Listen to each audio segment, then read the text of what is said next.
Hey everyone, this is Delegate Sammy Brown. Little League State Championships are underway and our very own 10 to 12 All-Stars will be representing Jefferson County. I couldn't be more proud of our local athletes. And from my time on the field, Coach told me, hustle, hit, and never quit. And there's no doubt in my mind that you'll go in with the same passion and drive. So for me and my team, to you and yours, good luck and go get 'em. Paid for by friends of Sammy Brown.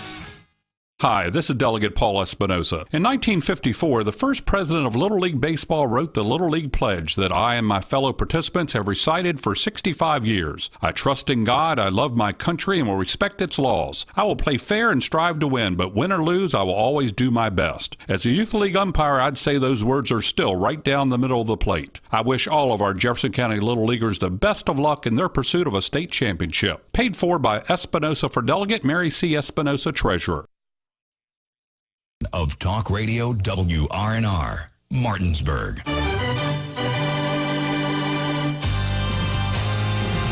It's time for the fun of a summertime tradition with Little League All-Star Baseball. Play ball! Today's Little League All-Star action is being brought to you by Trips Floor Sanding and Berkeley Fashion Flooring, Bechtel Jewelers, Delegate Sammy Brown, Miller's Chrysler Dodge Jeep Ram, Berkeley County Health Department, Procter & Gamble, Delegate Paul Espinosa, Mirius Group and Ameriprise Financial, Parsons Ford, and Skinner Law Firm. And now, let's go to the ballpark and join our Talk Radio WRNR broadcast team with today's pregame show. Into Little Creek Park. We are in South Charleston, West Virginia for the 10 to 12-year-old Little League All-Star State Tournament. We resume action from yesterday that was, well, postponed, suspended, if you will, in the midst of the game. We had a lightning/rain delay that lasted about 2 hours, got action back underway for all of about 8 to 10 minutes, and then the power went out and the games were halted. We'll pick them up where we left off yesterday over on the other field. We understand it's Barbersville with a 2-0 lead as they take on Charleston Central. That game in the fourth inning. And that winner will come back right after we finish here, about a half an hour break in between games, and they'll play the winner of this matchup. We've got Jefferson with a 1-0 lead as they take on Summersville. Summersville, the home team, will be batting in the bottom half of the third inning as we get things back underway. Along with Matt Crawford, I'm Matt Miller. Logan Nichols, our engineer, back at the studio.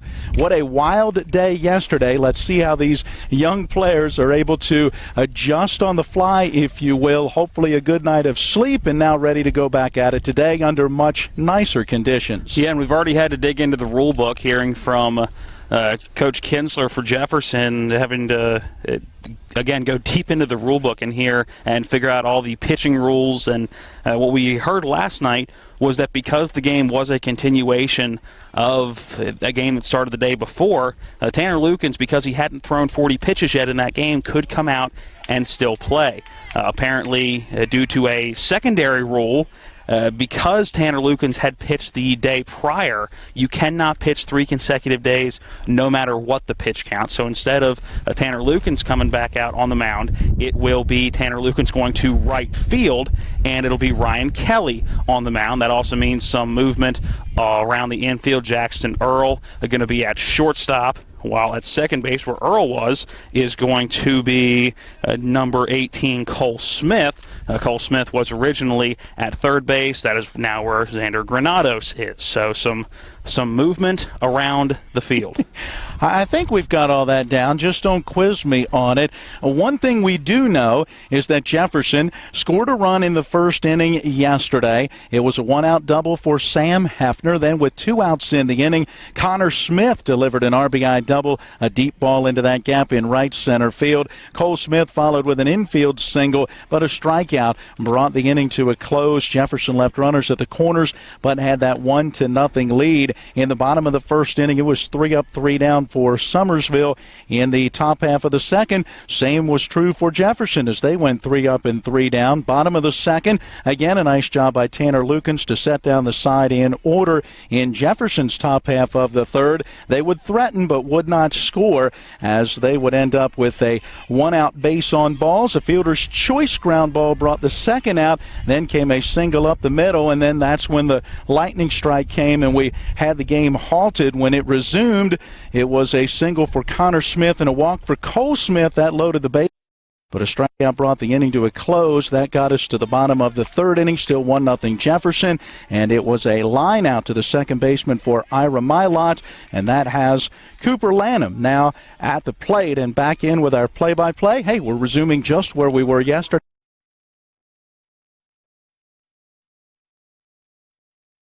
In the inning, it was Ira Milot that a line out to Jackson Earl at second. So he will step in, and Ryan Kelly out of the stretch to get this one going. Here comes that 2-1 delivery, high and inside, ball 3. In what is left field, it'll be Aubrey Hobson. Right field will be Tanner Lukens.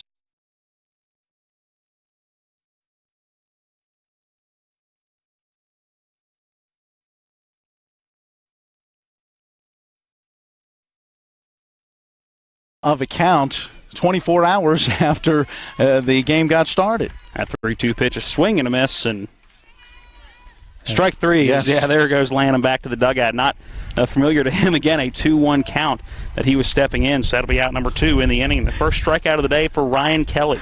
Yeah, there you go. One of those situations again where you're picking it up in mid-count and the batter's going, but that was only 2 strikes. No, remember, you still have to have your strike from yesterday.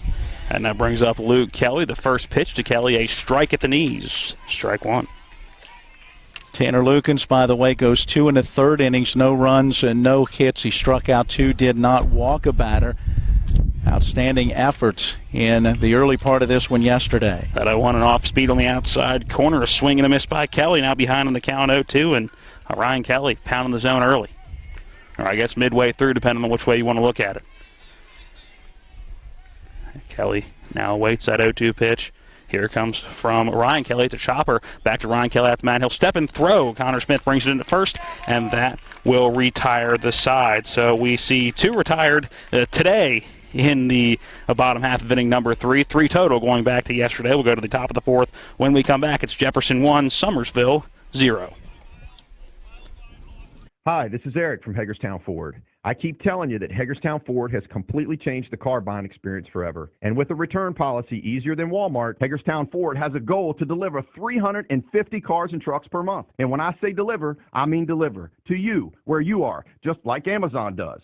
And if you don't want it, return it. No questions asked. The only way Hagerstown Ford can accomplish this extremely aggressive goal is to make the car buying process fast and easy. We simply refuse to play the dumb back and forth games that most dealerships want to play. There's absolutely no reason for you to waste your precious time at a car dealership. I assure you, there is no dealership from Winchester, Virginia to Washington, D.C. that can beat our price.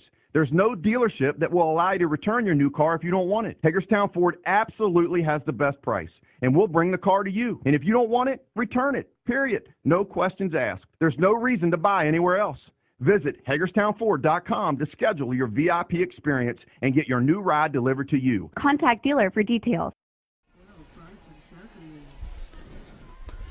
Welcome back into Little Creek Park. Jackson Triplett and will not be able to return in today's action, throwing over 40 pitches in yesterday's game. So taking over on the mound will be Ira Milot.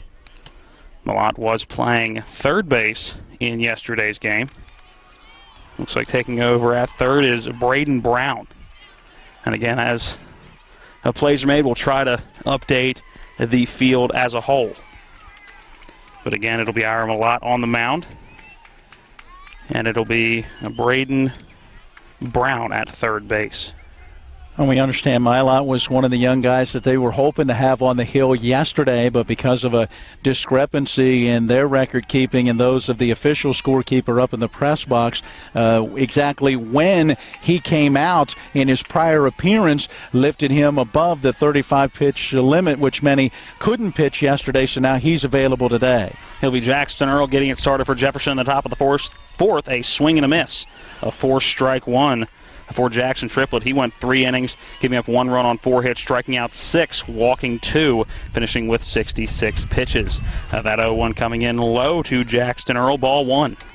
Both of these managers and coaching staffs also have to remember you're midway through this game now. This is not like starting, all over fresh and new, so you've got to make sure that you're still implementing your plan to get all of your roster into this ball game. That 1-1 pitch, a swing and a miss by Earl on a pitch that looked like Mylott took a little bit off of. Now Earl behind on the count, 1 ball, 2 strikes. Out of the stretch will be Mylott. Here comes that 1-2 pitch to Earl, low and away in the turf, ball 2. For Triplett in his start for Summersville, gave up a run on 4 hits in 3 innings. A nice job with 6 strikeouts and 2 base on balls. Count now even. Here comes the break-even pitch on the 2-2, fouled off over the first base dugout, and I believe that one may have got into field A. Saw that happen, 5 times in yesterday's game? Yes. So we'll do that 2-2 all over again to Jackson Earl. Earl has made big plays happen so far in this postseason, area, district, and state tournament-wise. There's that 2-2 again, fouled off, hitting the windscreen behind home plate. Jackson Earl doing a good job of staying alive. And this is one of those things, as you just mentioned, staying alive, that he's done. 1 for 3 in the state tournament coming into play today, including a walk, and really making pitchers work, even when they have gotten him out. Again, here comes the 2-2. This one again, fouled off, hitting the screen behind home plate. And now we're going to pitch number 8 in the at-bat. So a good at-bat, good battle going here between Mylott and Earl. Mylott really takes a lot of time between pitches, and I think part of that is his catcher, Helms, is getting that pitch call from the dugout. Another foul ball at the plate, and we will do this 2-2 again. Jackson Earl chased that one up the ladder a bit, just trying to fight it off, and as long as you make contact, you can chase him anywhere you want. 4 consecutive foul balls since the 2 strikes on him, so he's battling. Mylott looks in. Finally gets the pitch he wants, comes set out of the stretch. Here comes that 2-2. This one, a lifted foul and out of play, back into field A. 5 straight Jackson Earl has fouled off. Running out of room in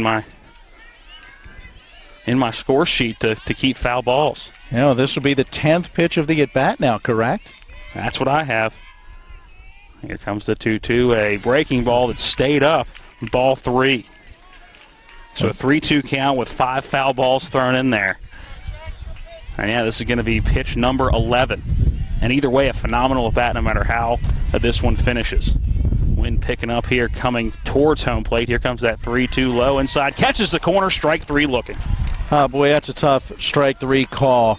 Jackson Earl battled so hard in that pitch, maybe just catching that lower inside corner. A borderline pitch, and it goes to Mylott, and he gets the big strikeout. And it'll be Miles Hoover now pinch hitting in the spot of Tanner Lukens. Well, we thought that may happen. Both were getting some looks in right field in warm-ups. So Miles Hoover in the number 8 spot.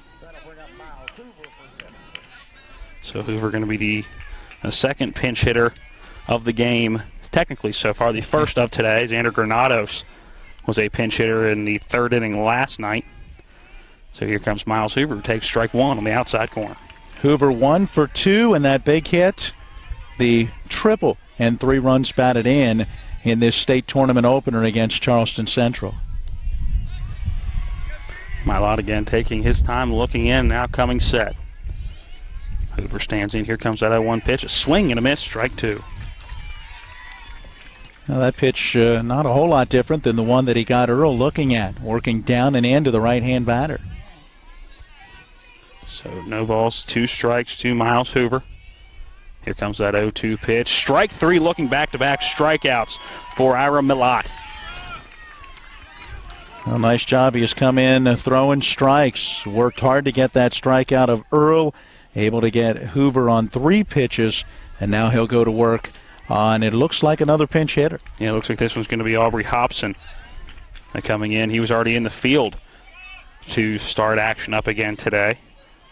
So back-to-back of batters coming in a pinch hitting role. Or I guess a substitution role at this point. The first pitch to Hobson, low and away, ball 1. Well, and that means all of the substitutes now in the ball game for Jefferson, as Granados had hit in the 3rd inning and stayed in the game at third base. Hoover and Hobson in the last half inning to start things defensively, and now getting their chance at the plate. That 1-0 fouled away. It'll even the count at 1-1 to Hobson. Boy, beautiful day for baseball. Sunny skies, some of those big fluffy white clouds floating by. Breeze at about 11 miles an hour right now in our game.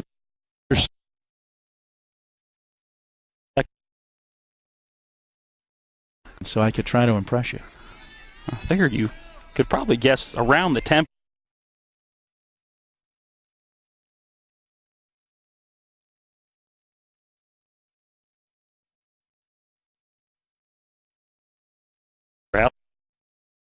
Just started.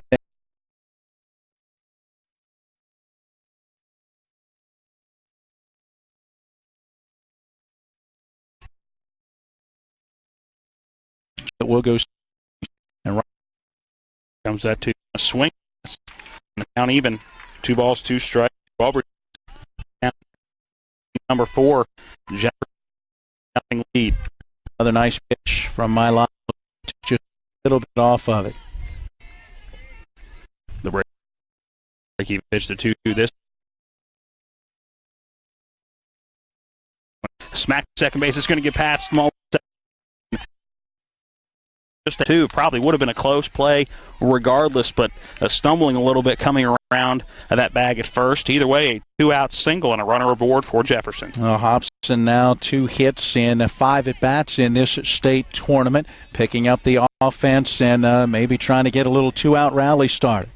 Now brings up Xander Granados. Granados in the leadoff spot for Jefferson. Again, wasn't the starter in the ball game. His first plate appearance in the 3rd inning yesterday. The first pitch above his head for ball 1. Granados not the tallest in stature standing in, but had to duck down a little bit as that one went right over the white helmet. Runner on first is Hobson. Here comes that one under Granados. That's a strike on the outside corner. Top of the order up here in this top of the 4th inning. A runner on base with 2 outs. Just want to make contact here. Put it in play. Make that defense make a play. Count even 1 ball, 1 strike. Here comes that 1-1 pitch. That one below the knees, ball 2. Good eye. Granados to let that one go by. The field going to be playing faster like it did on Saturday and Sunday. A lot faster than yesterday with the rain-covered turf. As here comes that 2-1. A swing and a miss for the ball that was probably a little known.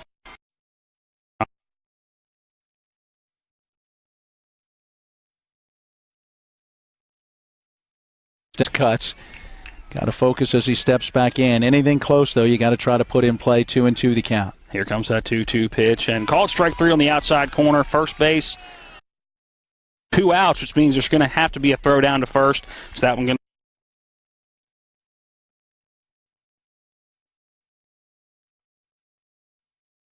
a 2-out single. We'll go to the bottom of the 4th when we come back. Jefferson still holds on to a 1-run lead. It's 1-0 after the top of inning number 4. Hi, this is Eric from Hagerstown Ford. I keep telling you that Hagerstown Ford has completely changed the car buying experience forever. And with a return policy easier than Walmart, Hagerstown Ford has a goal to deliver 350 cars and trucks per month. And when I say deliver, I mean deliver to you, where you are, just like Amazon does. And if you don't want it, return it. No questions asked. The only way Hagerstown Ford can accomplish this extremely aggressive goal is to make the car buying process fast and easy. We simply refuse to play the dumb back and forth games that most dealerships want to play. There's absolutely no reason for you to waste your precious time at a car dealership. I assure you, there is no dealership from Winchester, Virginia to Washington, D.C. that can beat our price.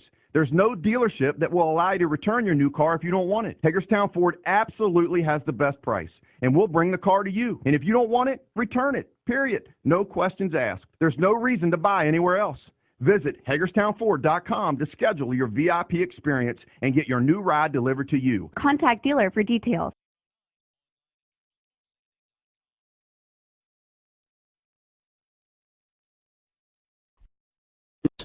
This will be game half of the double. Again, yesterday due to just about every cause possible. Lightning, rain, time, and, well, a power outage. Not necessarily time. I may make you take that one back because we were basically told afterwards that if it weren't for the power outage, that they would have been able to wait through and work through the weather all the way up to midnight last night. Thankfully, it didn't go that long. Leading it off here in the bottom of inning number 4 will be Logan. Take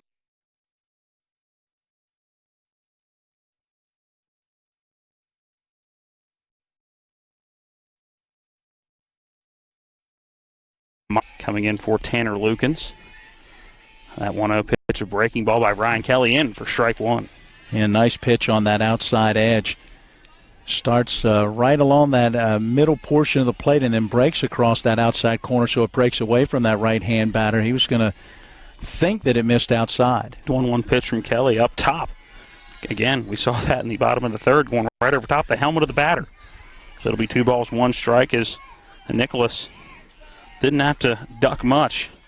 That one going over top his head, making sure the bat comes down. Yeah. We saw that yesterday with Brady Roberts, who ducked out of the way, but that bat stayed perfectly horizontal, and it hit the bat for a foul ball. This one, a swing, and that's fouled off back to the fence behind home plate. The count even, 2 balls, 2 strikes to Logan Nicholas. Caleb Jarvis and Maddox Smallwood do next as we're in the top of the order. Second time around, although it'll be the first time against Kelly. That 2-2 lifted foul and over top of the press box behind home plate.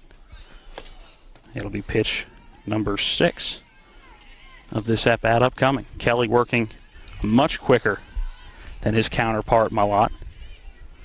Here comes that 2-2 pitch, low and away, ball 3, counts full. Got through that third inning throwing only 6 pitches, 5 for strikes as he finished off a 2-1 count with a strikeout and then got the check swing comebacker. See what he does here. Here comes that payoff pitch, a 3-2, a swing and a miss, strike 3, and Logan Nicholas goes down on strikes, the second strikeout of the day for Ryan Kelly. Honey went with the breaking pitch again as opposed to coming right back with a fastball, and that certainly had Nicholas out in front. I'm sure he was expecting to be challenged right there and started that swing before the ball ever got to him. Caleb Jarvis stepping in. Summersville still looking for their first base runner of this ball game. First pitch to Jarvis, strike 1 on the outside corner. He watched that one go by. Jarvis had a line out into right field his first time up. That came against Lukens, first at bat now against Kelly. Squares around to bunt as Jarvis right back to the pitcher, Ryan Kelly. He'll fire to first. It's going to get over top of Connor Smith at first base. Jarvis going to move up to second at least. He will slide into second base safely on the wild throw from Ryan Kelly. Yeah, that will end up being an E1. Kelly did a nice job coming down off the mound and getting to it. He really did take his time. I don't think he hurried the throw at all, but as he turned and let go of it, you could see as it came out of his hand, it had that elevation to it. Connor Smith reached as high as he could. It ticked his glove, but then went into foul territory down the right field line. Brings up Maddox Smallwood with 1 out and a runner now in scoring position. Gets off the glove of Sam Hefner, so moving up to third on the throw. And that's going to get into the outfield. Back up by Jackson Earl. Gets by him, but a good job in left field by Aubrey Hobson as the second backup, making sure that Caleb Jarvis only able to advance 1 base on the wild throw.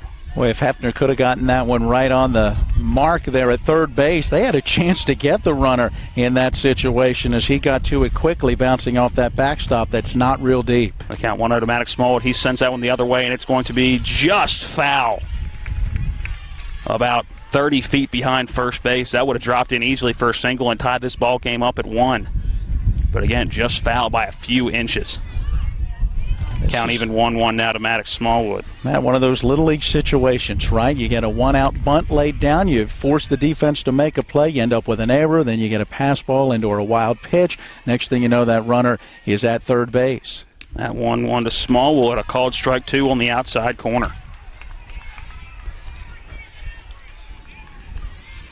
And how many times in this state tournament have we talked about the fielding errors and the throwing errors for Jefferson possibly causing runs? Here comes that 1-2, a swing and a miss. And Maddox Smallwood goes down on strikes for out number 2 and a big second out here in the bottom of inning number 4 for Ryan Kelly and Jefferson. And once again, what did Kelly go with? That curveball breaking down and away from the right-hand batter. Same pitch. They got the strikeout on the 3-2 against Logan Nichols. He uses that pitch to get the strikeout of Smallwood.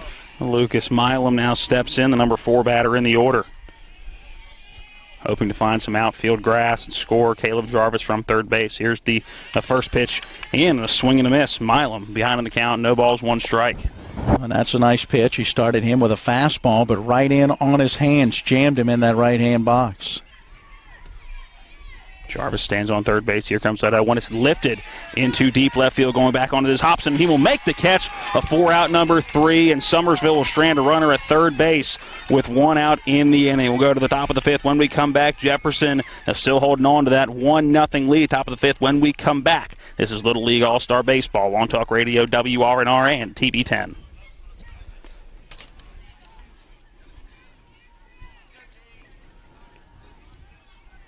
Said left field there.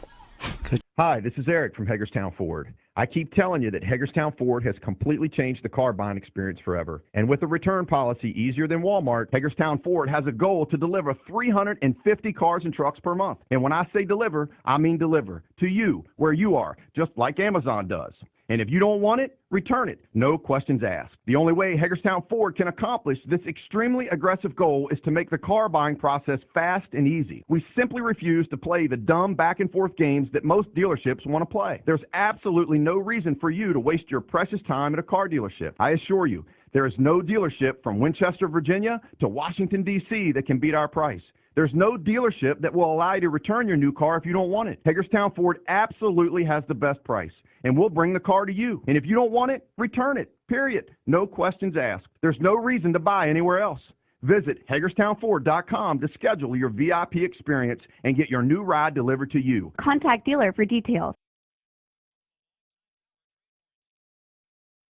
We'll live to see a doubleheader of 30 minutes after the end of this one. The loser will have to pack up their bags and put them away for the summer, most likely.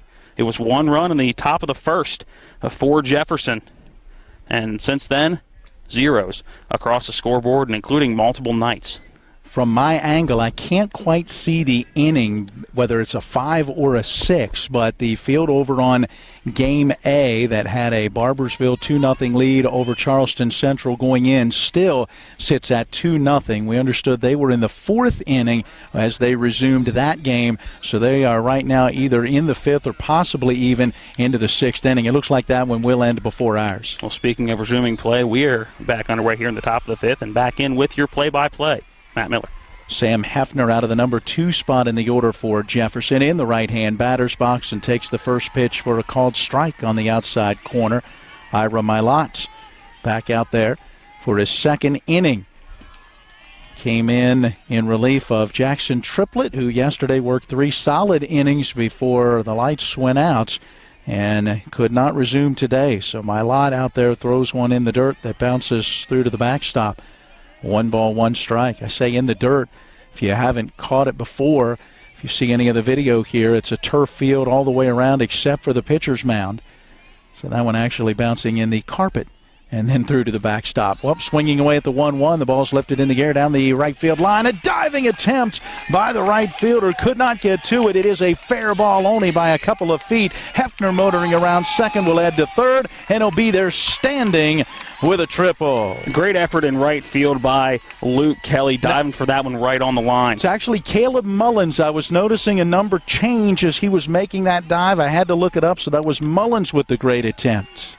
Great attempt. That ball was diving right at the line, and great is speed by Sam Hefner, realizing that one was going to be close to getting down, so he was hustling around first and second and in easily at third base with that triple. Yeah, that triple puts him just 60 feet away in a very important run as Jefferson right now with a 1-0 lead. Ryan Kelly to the plate.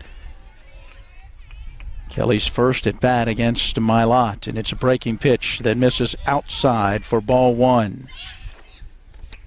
Boy, Hefner already had a double yesterday and drew a walk, so his hot day yesterday continuing into today. A throw over to try to keep him close or maybe pick him off at third base. No need to be getting off the base there. 1-0. Due. Kelly awaits. Here it comes. That one down low, gets to the backstop, but the runner will hold. It's 2 balls and no strikes. Yeah, the umpire could probably take, 2, maybe 3 steps backwards? If that. And I think they'd have to be shorter steps backwards. Put his back against that backstop, so not a lot of territory behind the catcher for a runner to try to score from third on a pass ball or a wild pitch. 2-0 delivery is a fastball. It stays high and away. 3-0. So Jefferson, something going right now after that leadoff triple from Hefner. Kelly, who has been their hot hitter in this state tournament. 0 for 2 in this one, though. Awaits now a 3-0 pitch, and he swings and grounds it on the right side of the infield. Second baseman has it. He'll make that throw on to first in time to get him, but a run will score. Lucas Milam, who had been in left field, has taken over at second base. He made the play. The out recorded 4-3. Hefner crosses from third. Kelly gets an RBI, and Jefferson now leads 2-0.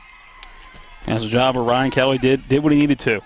He made sure he hit it to that right side of the infield, and Hefner realized it immediately. A broke on that ground ball. First pitch coming to Connor Smith. That one ends up going through to the backstop. You're hitting one of the posts that holds this fence up. You heard the ding of the baseball. Smith has had a double and a single. 2 for 2 yesterday. Swings and fouls this one back out of play. That one headed over into the AstroTurf football field. So count now 1 ball, 1 strike. Cole Smith would be due next. 1 out, bases empty. 2 runs in. Did you notice Hefner has scored both of those runs? Here is a pitch taken on the outside corner at the knees for a strike. It's 1-2. Hefner doubled in the first and scored on an RBI double from the batter at the plate now, Connor Smith. Hefner led off this inning with the triple and scored on the RBI ground out from Ryan Kelly. 2-0 Jefferson. The 1-2 to the plate, bounced foul. That one headed over towards the fencing near the first base dugout. That's the home dugout. And stationed there, the Summersville All-Stars. Some other defensive changes coming in. Drew Johnson is in left field. For Summersville, as you mentioned, Lucas Milam now at second base. Here's the pitch to the plate, grounded towards the second baseman. Milam, a little to his left, bends down, picks it up, and throws out Connor Smith at first on a 1-2 pitch. The groundout goes 4-3, 2 down in the inning. Milam getting some action, his first action at second base today. And he's got 2 putouts in the inning. Brings up Cole Smith. He has singled an infield base hit that came in the first inning yesterday. And then as play resumed yesterday, he drew a walk. Got stranded at first base as Jefferson left the bases loaded. First pitch of the at-bat, a strike on the outside corner. Looking at the hit in this inning, that is 6 hits now in the game for Jefferson to score their 2 runs. Pitch down low and outside. Count to Cole Smith, 1-1. They came into this game with 9 hits total through their first 2 games in the state tournament. 9 for 40, a .225 average. And 8 of those 9 hits were in game 1. I was going to say, albeit 1 for 18 in the 1-hit effort against Hurricane. Pitch working up and away makes it 2-1 now to Cole Smith. Yeah, that game on Sunday, a very good game, well-played game, but not a lot of offense for either team. 1 of 18 or an .055 average that day for Jefferson as a team. Here's one up and in. Count moves to 3-1 now to Smith. And Matt, just checking out the game on field A, it may be the sun, but it doesn't look like there's a 2 over there in on that scoreboard anymore. That Barbersville the Charleston Central game. Here comes the pitch, and it is fouled back. Smith had the green light on the 3-1, had to tick off the bat and go through to the backstop. That is definitely not a 2, but I cannot, from my angle with the sun shining. That's a 7. A 7? Okay. That's a 7-0 lead now for Barbersville over at Charleston Central. So I know it's Little League, but odds are now you're looking at the winner of this game taking on Barbersville. 3-ball, 2-strike pitch in on the hands of Smith. He fights it off, fouling it back to the screen again, and it's 3-2. Yeah, from my vantage point, it looks like a 7. Still can't catch that inning, but yes, it is 7-0, either the 5th or 6th. 3-2 pitch on the way, and it is popped up foul, back out of play. Again, that one headed over towards field A. Another nice at-bat. Jefferson has really put together a number of solid at-bats in this game from last night into today, where they're really making that Summersville pitcher work. It's amazing they're able to get baseball in on field A with the amount of foul balls that have been hit onto their field of play. 8th pitch of the at-bat coming. He's sent right back up the middle, past the pitcher and into center field. That's a base hit. Nice job, Cole Smith, to send it right back where it came from. Good effort by Mylott, who was squatting down to try to grab that one at the end of his follow-through. Yeah, he was in a catcher stance right in front of the rubber on the pitcher's mound, and that one went right over the glove on that left hand. So a 2-out base runner at first for Brady Roberts. A run already in the inning. Jefferson leading 2-0, top of the 5th. Roberts 0 for 2 yesterday. Looking to pick up the offense here today. Mylott delivers, and it's down low, ball 1. Couple of strikeouts yesterday for Roberts. One of those was swinging. One of those was looking. Right-hand batter with that open stance. Swings and sends this one foul out of play, and that one heading over onto field A. I don't think we've seen a single foul ball from field B come here to field A. We haven't.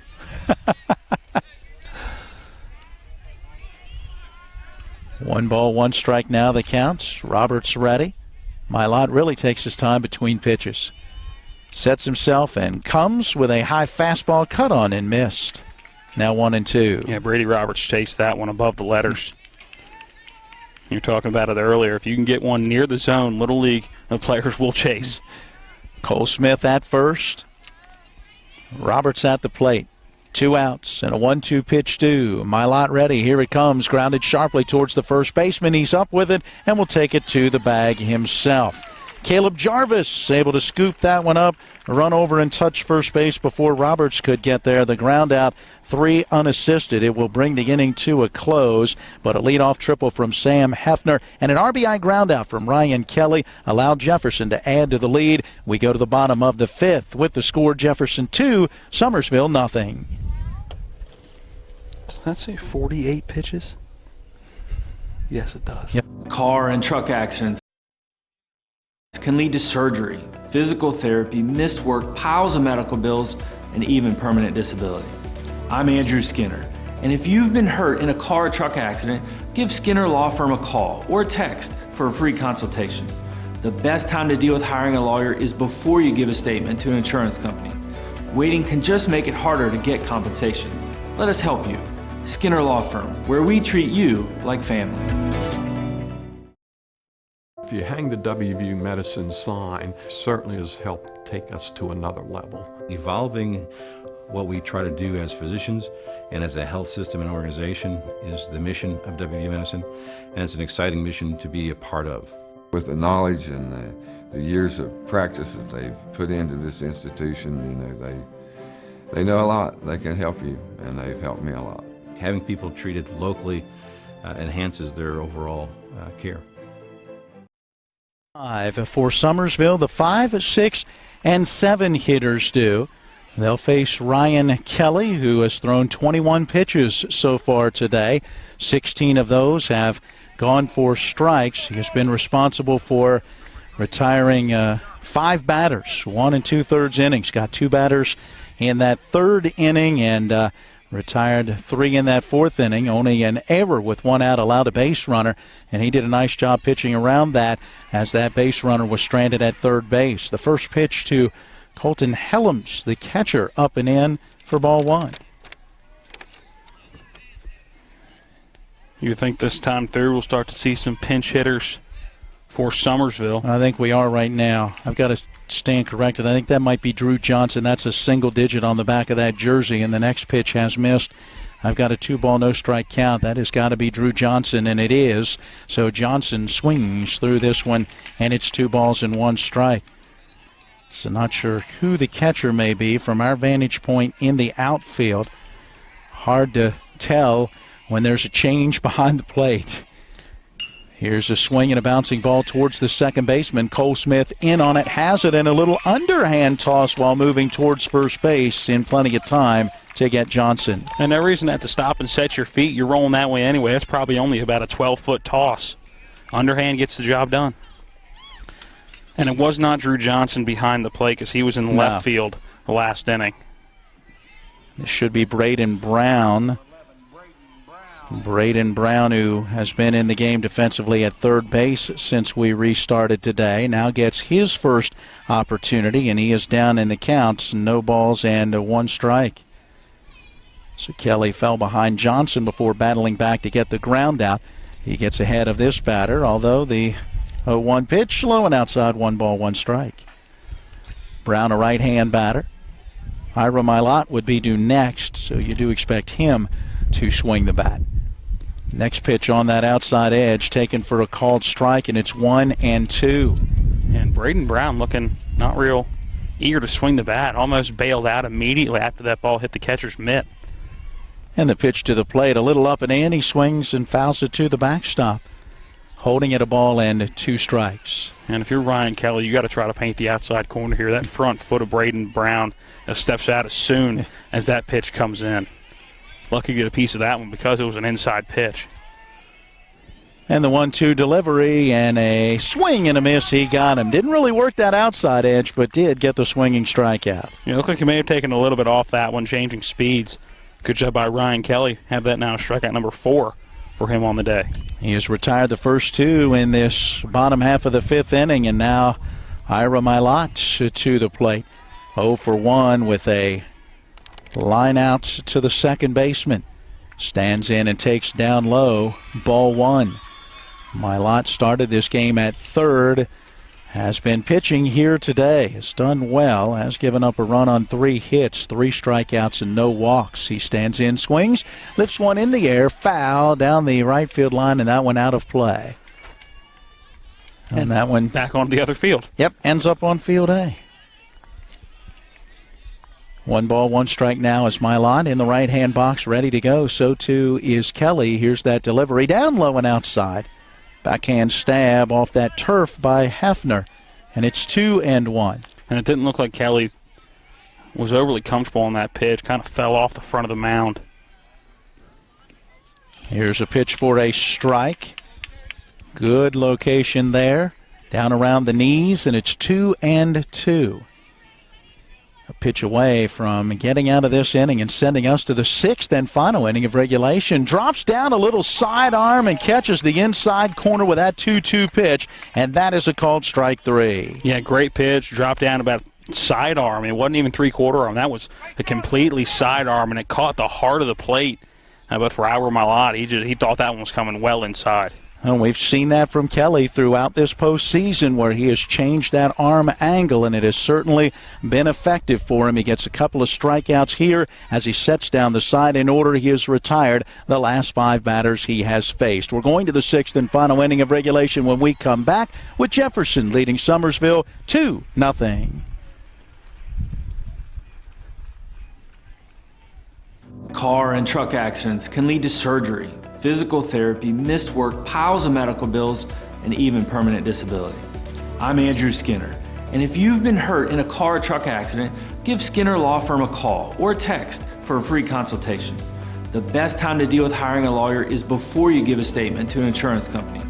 Waiting can just make it harder to get compensation. Let us help you.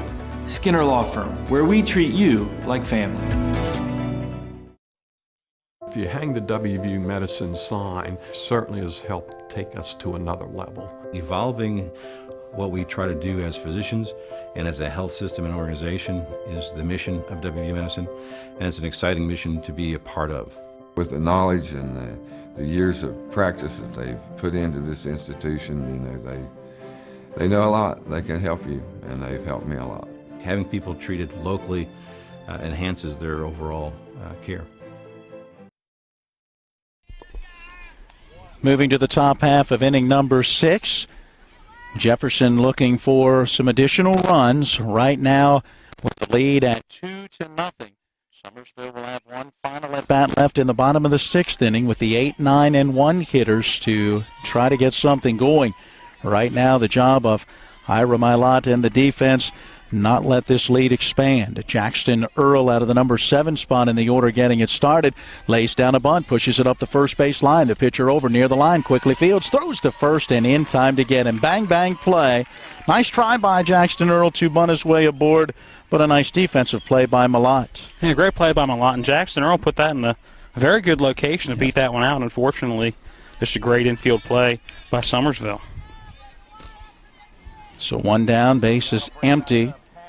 And Tanner Lukens is going to come back in and hit his first at-bat of the day as he hit yesterday. Went 0 for 1 with a strikeout. Gave way to Miles Hoover, who has been playing in the outfield and hit in that 4th inning. And now Lukens back up there and takes down and away through to the backstop, ball 1. Again, with a number of players that came down for both teams. Each player, or all the subs, have to get 2 innings in the field, along with just 1 at-bat. That's a strike down around the knees for strike 1. And, Matt, it looks like we have a final from the other game. Yeah, I'm assuming the 7-0 final as Barbersville will get that win over Charleston Central, meaning Barbersville will now wait and see who wins this one, and the two teams will meet right here on this field. Lukens with a little bit of a wave, kind of. He seemed fooled by that pitch, but flicked the wrist and got the bat out there, made a little bit of contact. He fouled it off right at the plate. It's a ball and 2 strikes. Now that 1-2 is due. Lukens ready in the right-hand box. Milot on the hill, the right-hander ready. Here comes the pitch. Well outside, it's 2-2. So as we wrap up our game here, from what we've been told, there'll be a half an hour between games as the teams will get just a brief rest, and then will, I'm sure, get an opportunity to take infield if they so desire. I wonder if both coaches will decide to do that or not. Here's a swing and a line drive foul out of play off that first base side as it holds 2 balls and 2 strikes. And of course, now that the Charleston Central Barbersville game's over, that one didn't get into their field. It just got into the walkway in between the 2 fields. Barbersville hanging out right behind the backstop, keeping an eye on this one. Who we going to play? 2-2 pitch down low and outside. Count has gone full at 3 balls and 2 strikes. Nice at bat again by Tanner Lukens. How many at bats have there been? 6 pitchers or more? So far in today's matchup. Here's a swing and a foul ball again out of play down that first base side. This is now the 3rd. An 11-pitch at-bat to Jackson Earl, then a 8-pitch at-bat to Cole Smith. Now we're working on pitch 8 to Tanner Lukens. And there were 4 yesterday that went 6 pitches or more. So when you look at this game as a whole, they have really worked it well. And Lukens has just worked himself a base on balls as the 3-2 pitch misses low and outside. A lot of at-bats in which they have worked a lot of pitches. And that has made it tough for their opponents. Summersville's starter triplet through 66 through 3 innings, and right now you're looking at about 57 through 2 1/3 innings for Ira Milot. It looks like Miles Hoover is going to be used as a courtesy or a pinch runner over at first base for Tanner Lukens. So Miles Hoover as the special pinch runner takes over at first, and Aubrey Hobson is going to step into the batter's box. His second at-bat here today, had a single his first time up in that 4th inning, and he'll take a pitch high and outside, ball 1. Yeah, Hobson with that hard hit ball past the second baseman with 2 outs in that 4th inning. Was stranded at first base. Stands in with one on and one out and swings through the 1-0 pitch. 1 ball, 1 strike. Ones are wild. You don't hear that one very often, right? No, you hear the deuces or twos are wild, but usually not ones. And the runner at first, what's his number? 11. Double ones. All right, no more ones as Aubrey Hobson takes a pitch on that outside edge. Now a ball and 2 strikes. Hoover's number is 11, and now the count's 1-2, which would make 12. If we're trying to really stretch things out here. Mathematical equations. The 1 ball, 2 strike pitch taken on the outside corner. That's 1-2, and now we've got 11, 12, 13, because that's now a 1-3 count. 2 outs here in the inning. Did I stretch it too far? Is that what you're trying to tell me? 4th strikeout of the day for my lot. It looks like coming up to the plate will be Xander Granados. Yep, Granados already hitting here in this 4th inning today. Now batting in the top of the 6th. It'll be his 3rd at bat in the game as a whole, as he hit in the 3rd inning last night before the lengthy delay. 0 for 2 with a couple of strikeouts. Just wants to put the ball in play here, make something happen with 2 outs and a runner at first. And here comes the pitch, swing and a miss. Yeah, with the way that Summersville's been hitting the ball / getting on base, obviously, so far 2 runs has been enough, but it's Little League Baseball, and you'd like any insurance run you can get. Absolutely. Again, we go back to the district championship where Martinsburg scored 6 in the bottom of inning number 6. Here is a pitch that misses high, 1 ball and 1 strike. 10-9, Jefferson held on to get the win in that game to claim the district championship and move them on here to this state tournament. It's a swing and a miss at the 1-1 pitch. Granados down in the count now 1-2. Again, it's the 8, 9, and 1 batters coming up for Summersville. Bottom of the 6th inning. They'll need at least a couple to tie. 3 to take the lead as Jefferson is in front 2-0. A runner at first with 2 outs on the 1-2 pitch. Swing and a miss. He got him, and that brings the inning to a close. Now Jefferson not able to add to the lead. They'll hope that the 2-0 lead is good enough, as towing that pitching rubber and trying to close it out will be Ryan Kelly. Moving to the bottom of the 6th. When we come back again, it's Jefferson 2 and Summersville 0. 48-65 is 17. If you hang the WVU Medicine sign, certainly has helped take us to another level. Evolving what we try to do as physicians and as a health system and organization is the mission of WVU Medicine, and it's an exciting mission to be a part of. With the knowledge and the years of practice that they've put into this institution, they know a lot. They can help you, and they've helped me a lot. Having people treated locally enhances their overall care. Whether you need business cards, banners, magnets, office stationery, or perma material, Panhandle Printing and Design can make it happen. Call 304-267-7400 for a quote, or visit us on the web at panhandleprintdesign.com.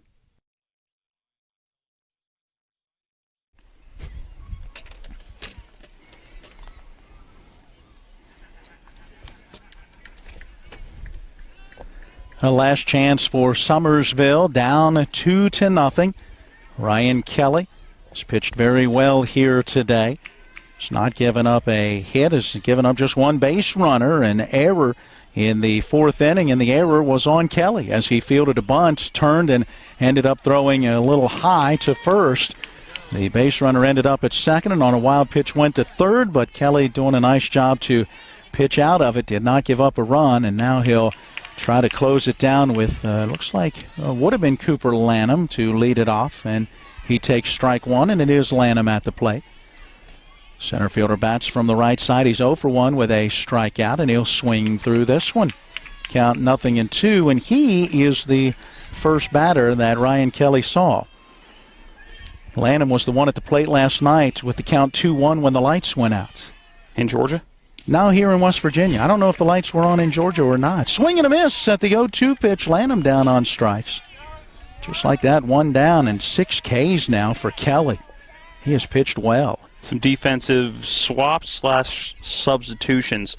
Jet Gross re-enters in right field, moving Tanner Lukens over to left field. which means Aubrey Hobson is going to spend the last half of inning on the bench.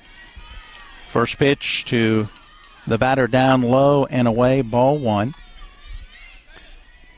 This should be Caleb Mullins' first at-bat. He has been out in right field defensively, squares and shows bunt, and takes a strike on the outside corner. Now 1-1. So Caleb Mullins with his first at-bat coming here in this bottom of the sixth inning. One out, bases empty. And that 1-1 pitch just misses. 2-1 the count. Logan Nicholas waiting to hit next. The leadoff batter in the order. 2-1. Swing and a miss, and it's 2-2. Boy, Kelly has really had that pitch working. Yeah, that pitch, it starts about hard at the plate, and then just it's not a whole lot of movement, just late movement. And he paints the black on the outside. 2-2 pitch popped up on the infield, moving over to his left, and now a step into the outfield. Second baseman Cole Smith pulls it in for out number 2. A pop out to second for the second out, and with the bases empty and 2 gone, Nicholas to try to keep it going. Nicholas 0 for 2. Has popped out to second, and this last time up, it came against Ryan Kelly. Struck out on a 3-2 pitch. First pitch of the at-bat, high. A little tight, ball one. Barbersville waiting in the wings. The entire team standing off the first base side of the backstop, staring in and watching this one. Fly ball into right field. Gross over near the line. Reaches out, makes the grab. Ball game is over. Jefferson will move on with a 2-0 victory and a combined no-hit effort for Tanner Lukens and Ryan Kelly. And what a game for Jefferson, coming back after a tight ball game against Hurricane and not able to get the win in that one. This one, a tight ball game, the same score, but Jefferson able to get the 2-0 win in this one. They survive and advance, and no time to celebrate this one as after the handshakes at home plate happening right now. They have Barbersville waiting for them literally right behind home plate, ready to go. So about a half hour from now, Jefferson going to have to get right back out there and defend this victory. We will come back to tell you all about it after we take a 2-minute timeout. Our postgame show is next. Again, your final score, Jefferson 2 and Summersville nothing. It's the late nights. It's the early mornings. It's working in the sunshine and rain and snow. It's the dedication, the care, the hours of training that led to the winner's circle. It's our job, our passion, our lives. We are the Horsemen. At Anthony's Pizza Inwood location, nobody does it better. We make our own dough and we bake it fresh twice daily. That's freshly baked twice a day to make sure your pizza always tastes great. Take advantage of our Anthony's Pizza special offer. Get 2 large one-topping pizzas, just $17.99. And when you buy 3 12-inch subs, the 4th one's on us. For the best in freshly made pizzas, subs, calzones, stromboli, lasagna, and more, it's got to be Anthony's Pizza, 372 Middleway Pike in Inwood. Call 229-7373 for delivery. Anthony'sMenu.com.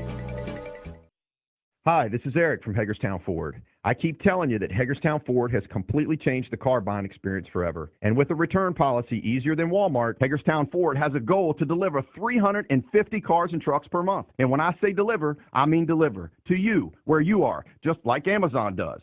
And if you don't want it, return it. No questions asked. The only way Hagerstown Ford can accomplish this extremely aggressive goal is to make the car buying process fast and easy. We simply refuse to play the dumb back and forth games that most dealerships want to play. There's absolutely no reason for you to waste your precious time at a car dealership. I assure you, there is no dealership from Winchester, Virginia to Washington, D.C. that can beat our price. There's no dealership that will allow you to return your new car if you don't want it. Hagerstown Ford absolutely has the best price, and we'll bring the car to you. And if you don't want it, return it, period. No questions asked. There's no reason to buy anywhere else. Visit HagerstownFord.com to schedule your VIP experience and get your new ride delivered to you. Contact dealer for details.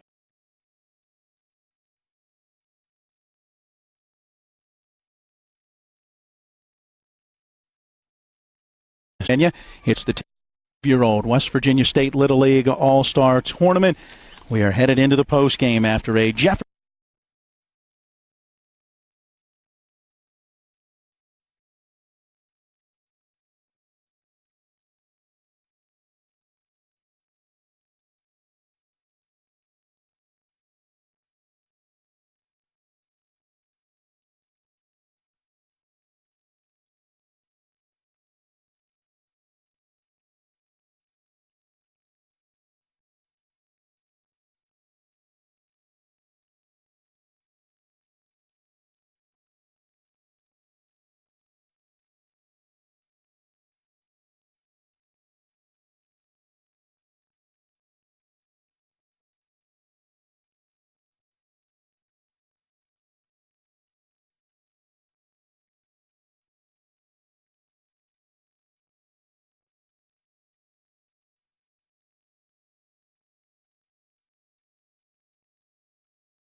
We'll turn to Run the Numbers following Jefferson's 2-0 win over Summersville.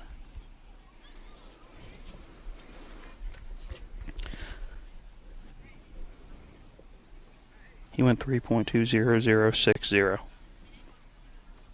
Do you have your final numbers for Jefferson? 27183. Yep. Summersville 00011. That's it. Cool. The actual time of the game was 1 hour and 43, not 1 hour and 35. Sorry.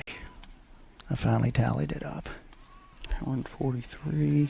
Winning pitcher is Tanner Lukens. No. Hi, this is Eric from Hagerstown Ford. I keep telling you that Hagerstown Ford has completely changed the car buying experience forever. And with a return policy easier than Walmart, Hagerstown Ford has a goal to deliver 350 cars and trucks per month. And when I say deliver, I mean deliver to you, where you are, just like Amazon does. And if you don't want it, return it. No questions asked. The only way Hagerstown Ford can accomplish this extremely aggressive goal is to make the car buying process fast and easy. We simply refuse to play the dumb back and forth games that most dealerships want to play. There's absolutely no reason for you to waste your precious time at a car dealership. I assure you, there is no dealership from Winchester, Virginia to Washington, D.C. that can beat our price. There's no dealership that will allow you to return your new car if you don't want it. Hagerstown Ford absolutely has the best price, and we'll bring the car to you. And if you don't want it, return it, period. No questions asked. There's no reason to buy anywhere else.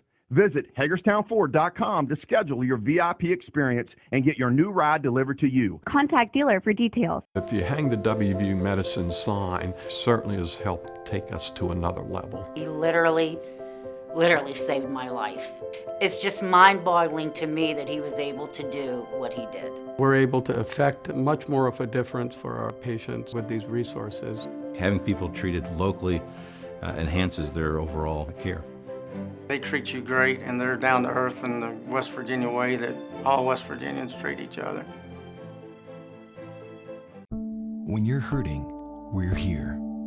When things are confusing, we're here. When you need answers, we're here. Brown Funeral Home. We've been caring for families like yours for generations, since 1880. Thing at the level Magic Johnson did is amazing.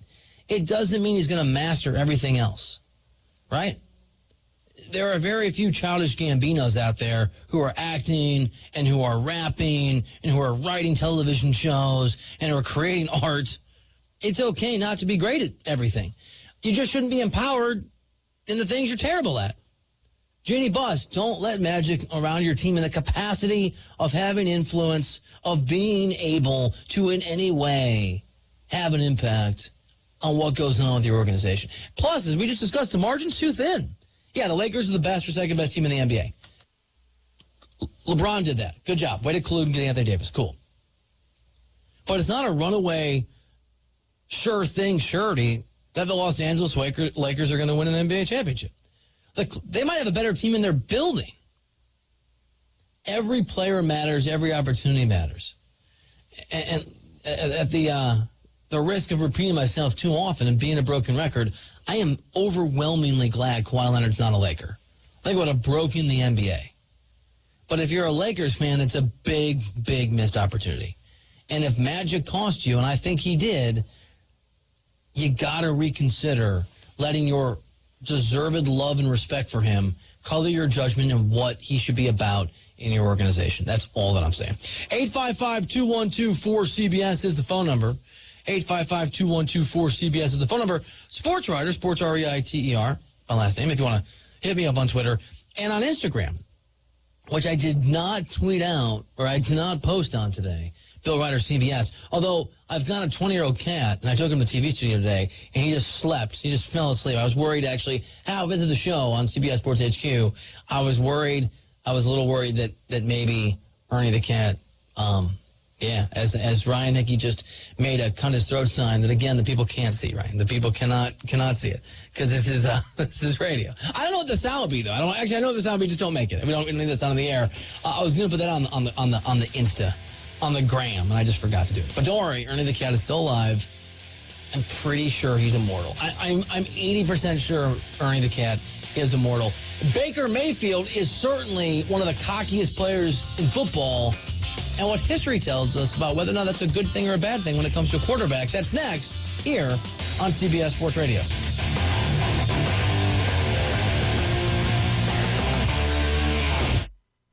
Right now, Doctors Without Borders medical teams are operating in some of the most remote and dangerous corners of the world. When front yards become front lines, at the crossroads of conflict and epidemic, where there are no hospitals, that's where we operate. Your response is critical to our response in places where few others will go.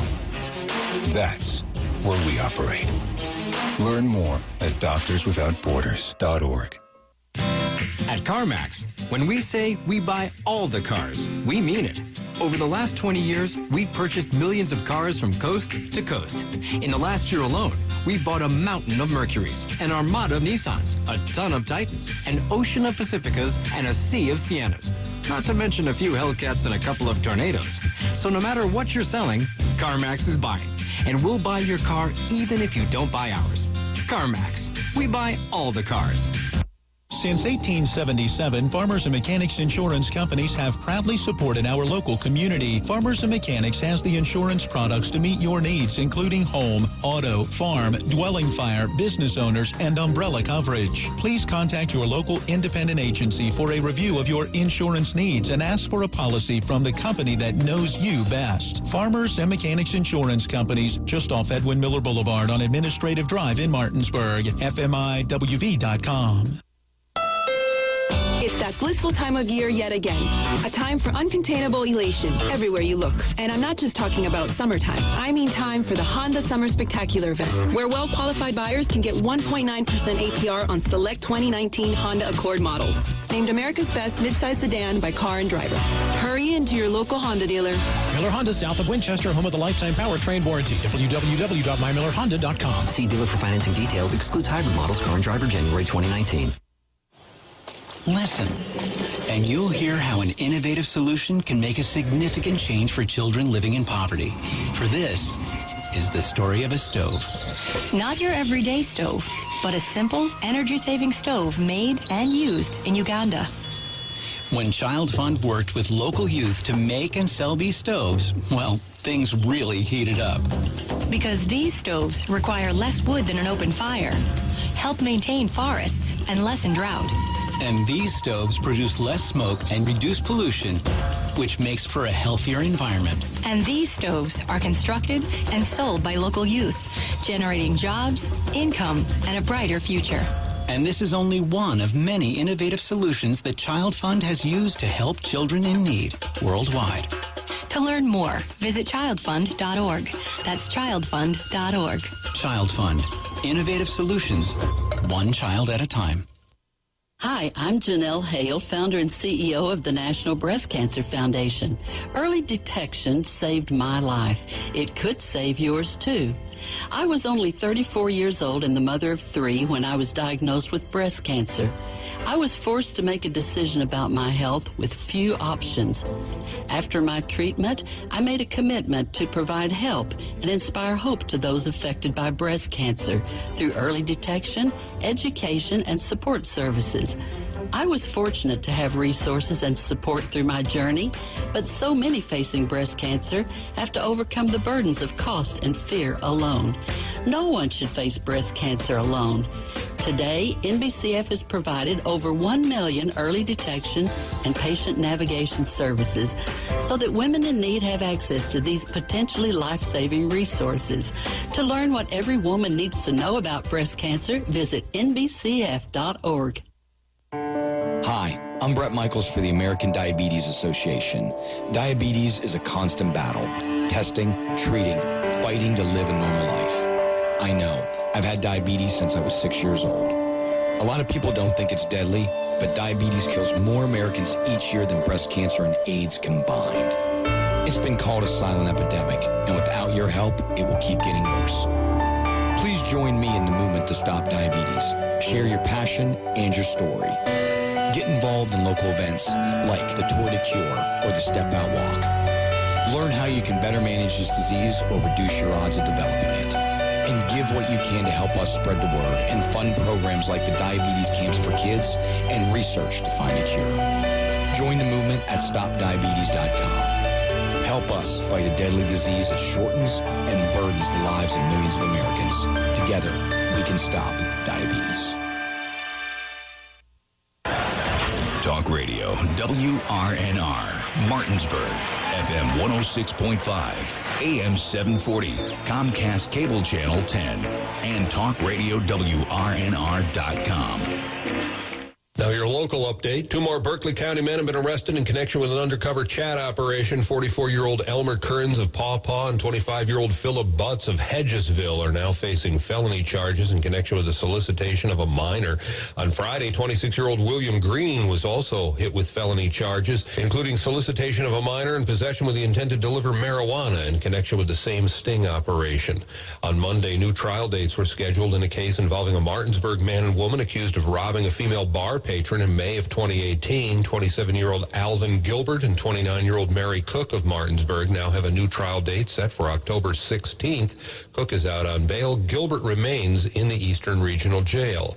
An altercation Sunday evening resulted in a Martinsburg man facing felony charges. Investigators say 39-year-old Matthew Sine locked a woman in her home, prevented her from leaving, sexually assaulted her, then stole money. Sine's behind bars in the Eastern Regional Jail. I'm Ed Heisted, Talk Radio, WRNR News. Now, with your local forecast, weatherman Bob Kukin. It's a very pleasant evening across the eastern panhandle. Temperature-wise, we're dropping through the 70s into the upper 60s, and no more rainfall on the way here for us for the next several days. We've got fair weather setting up for tomorrow. Early morning low right around 61 degrees. Sunshine for the day and a high near 82. Thursday sunny at 84. Even more sunshine ahead Friday and Saturday. I'm Bob Kukin, Talk Radio, WRNR. Since 1877, Farmers and Mechanics insurance companies have proudly supported our local community. Farmers and Mechanics has the insurance products to meet your needs, including home, auto, farm, dwelling fire, business owners, and umbrella coverage. Please contact your